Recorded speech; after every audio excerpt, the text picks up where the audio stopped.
Курбан Байрам е еден од најголемите празници во исламската вероисповед. Курбан Байрам представува кај нас еден бајрам или еден празник кој што е бајрам за жртвување.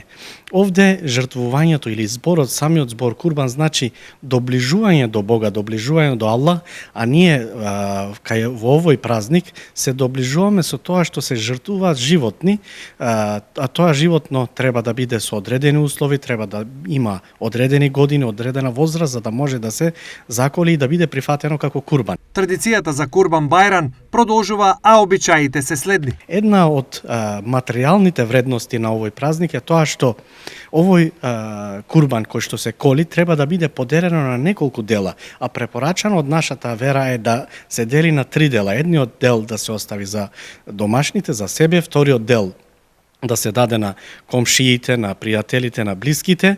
Тоа нема веза дали се муслимани или немуслимани, туку споредено, значи кај сите може да се даде, а третиот дел е да се даде кај тие што немаат и тие да можат овој бајрам, овој празник да се го поминат на најубав начин. Се посетуваат едни со други пријателите, роднините, мајка, татко, па и така натаму.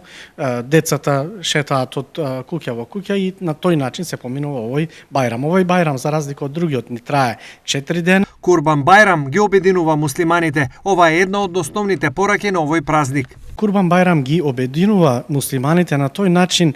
За празникот Курбан Байрам имаме ние и нешто друго, се оди во Аджилак, во Мека и Медина, а тие останатите кои што се во кои што го слават овој бајрам, се сплотуваат заедно, ручаат, заедно го спремат она што е заколено како курбан и го делат на сиромашните.